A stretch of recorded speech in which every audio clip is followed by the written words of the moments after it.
This technology is not compatible with the dollar, the euro, or the pound, i.e., the SWIFT system. It settles in 7 seconds instead of the 3 to 5 days that SWIFT takes at a 98% reduction in fees, but it's free from SWIFT interference. The Shanghai Cooperation Organization is something I've talked a lot about as well. They're the largest regional military and financial organization on the planet. The way that they are presenting this, at least Xi, Modi, and Putin are presenting it, is that they're all partners, not rivals. But the Shanghai Cooperation Organization, in and of itself, is 41% of global population and 34% of GDP, 24% of the world's land mass. It's a big deal. And I think that you're looking at, Trump, I think, overplaying his hand with India, pushing them right into this group by imposing 50% tariffs. And, India hosts it next year, the BRICS meeting. I think that they are reaffirming peace on their borders. You saw meetings between Xi and Modi and mutual cooperation. And I think it's a misstep under Trump. There are a lot of things happening right now, but one of the things that I think when we talk about the BRICS that is most, how do I say this? I think most significant is the further development of their bridge technology. Now, it's been known by most as mBridge, right? The BIS, the reason we haven't heard much of anything, Mario, I believe, is that the BIS pulled what amounted to espionage at the 12th hour to the BRICS nations when they, for the previous 4 years, through their BRICS Innovation Hub, the BIS Innovation Hub, Bank of International Settlements Innovation Hub, they came out at the 12th hour after for 4 years developing the technology with China, which is largely Chinese technology, China, Hong Kong, Thailand, UAE, and then Saudi Arabia becomes the 5th full member of mBridge. And literally at the last minute before the meeting in Kazan, you get the BIS Gustus Carsons, who has since, I think, been replaced by someone else as his tenure ended, but he was the acting, I guess, the general manager, the head of the BIS. He said, we can't be involved, the BIS can't, with technology that would allow any country to sidestep Western sanctions, as if he was just realizing for the very first time that Russia was the R of BRICS. So everything went very quiet for a while. We fast forward to an announcement that we saw about 6 weeks ago, and I don't think you and I have talked about this, whereby you had China come out and say, we've rebranded this technology called the renminbi cross-border payment system, or the bridge. And for our first connection with this technology, we've connected 11 Asian countries and 5 Middle Eastern countries. The 11 Asian countries, ASEAN, are all the countries in Southeast Asia, and they amount to 35% of global GDP. And 2 things subsequently have happened. Now, forget about the 5 Middle Eastern countries that are adding on to it. You're talking over 45% of global GDP just in those countries. This technology is not compatible with the dollar, the euro, or the pound, i.e. the SWIFT system. It settles in 7 seconds instead of the 3 to 5 days that SWIFT takes at a 98% reduction in fees, but it's free from SWIFT interference. 2 things have happened subsequently. One, Sergei Lavrov, the Russian foreign minister, came out and said, we're going to offer this technology not just to the BRICS countries, but we're opening it up to the world, except it is not going to be opened up or compatible with the dollar, the pound, or the euro. So in other words, they're opening it up to everyone else but us in the West. And they're starting with the Belt Road Initiative, which is 75% of human population right now as it is, 50% of global GDP. So you add in this technology to the BRICS, the Belt Road, the Shanghai Cooperation Organization, and the Eurasian Economic Union, you're talking 90% of human population who will have the ability to transact outside of SWIFT, settle in 7 seconds, and at a 98% reduction in fees. The second thing that came up was a statement or an admission, or I don't even, it was in Reuters, and they said the Asian countries now represent China's largest trading partner by far.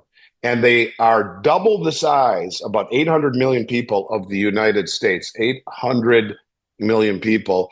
And they are now China's largest trading partner by far. And the United States has dropped to number 3.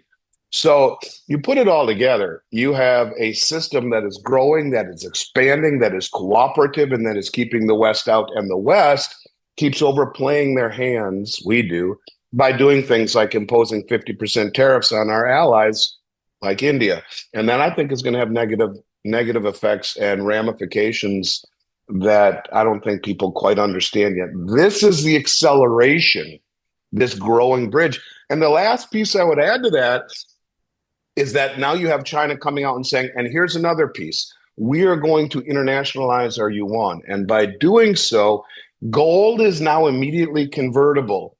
Yuan is now immediately convertible into gold. Right now, without having to switch into dollars, they just made this announcement a few months ago in the Shanghai Metals Exchange. And you can take delivery in the new facility that just was completed in Hong Kong. So if you are Saudi Arabia, you sell your oil to China for the yuan, you can immediately convert it into gold on the Shanghai Metals Exchange and their new facility in Hong Kong. But gets better than that. The next facility that they are building to expand the infrastructure for settlement is, you guessed it, in Saudi Arabia. It's under construction now. And their intent is to build this multi-jurisdictional system of vaulting throughout the Belt Road, throughout Asia, Africa, and a little bit in Europe to facilitate settlement. So all of these countries that will trade local currencies back and forth, you know, you keep hearing local currencies, they'll trade their local currencies back and forth over the mBridge network, settle imbalances in gold, and take delivery through multi-jurisdictional vaults. Perhaps they sprinkle gold, each country, in all of the vaults around the system.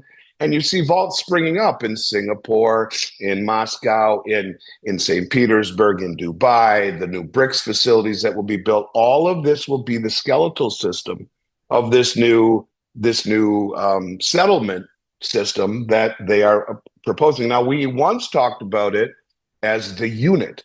The unit is what Dilma Rousseff, the former president of Brazil and the head of the BRICS New Development Bank, said they had agreed upon in principle. I believe they have kind of shelved that until Trump is gone. And instead, China's taking the lead and saying it's the process of internationalizing the yuan. Instead of throwing the BRICS common settlement currency in their face, which they've agreed upon in principle, in Trump's face, China's just calling it internationalizing the yuan. But it's the exact same thing. Trade in local currencies, not compatible with SWIFT, settle imbalances in gold. It's virtually the same system that they have in place. That the unit was 60% BRICS plus currencies, 40% gold, deliverable upon request through a series of vaults.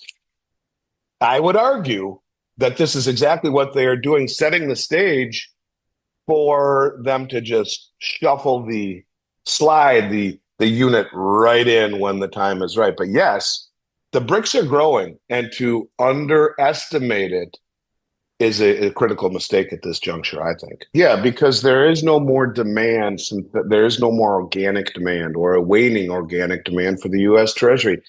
Gold will not replace the dollar. Gold will replace what stands behind the dollar, the Treasury.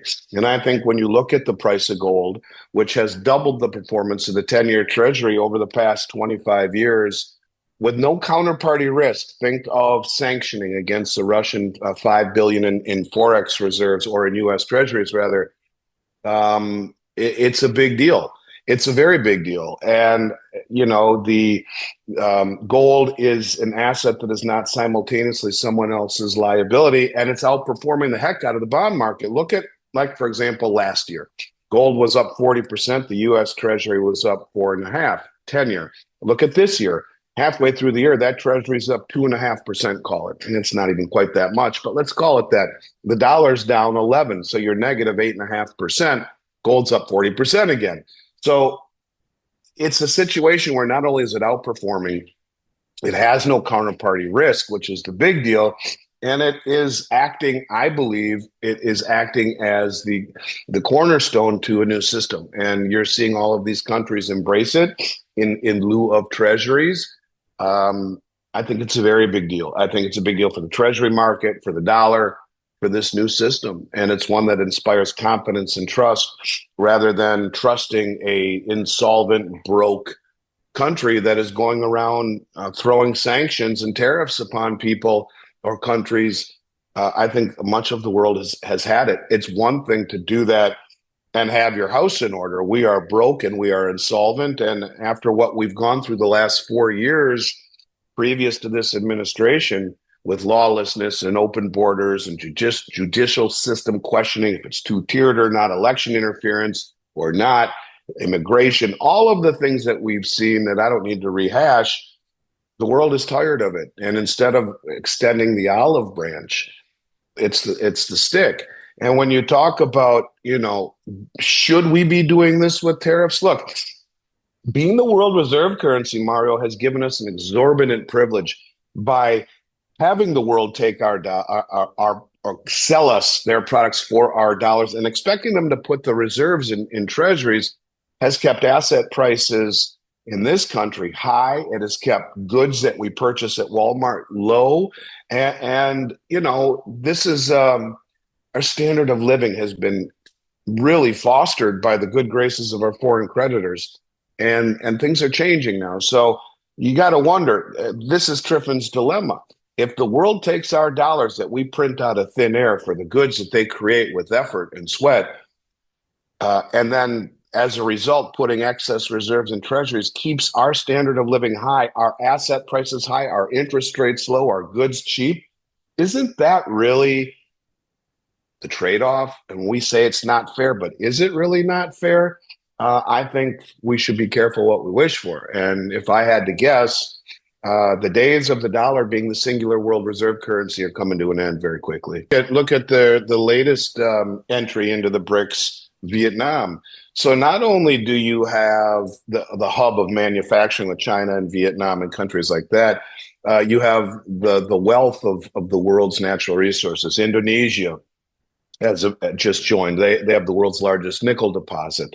All of the countries that are interested and or have already applied to or been admitted to the BRICS are resource rich or strategically located in terms of trade routes and underdeveloped in many cases. So this is a deal where this is all about revaluing what is important and what is considered an asset, what is considered strategic. So these countries, I think, would rather own gold and silver and rare earths and copper and than they would U.S. treasuries, which have underperformed, which can be inflated, which can be sanctioned, and are administered by a government that one would argue, if you were around the world, maybe is not aligned with their goals any longer. So,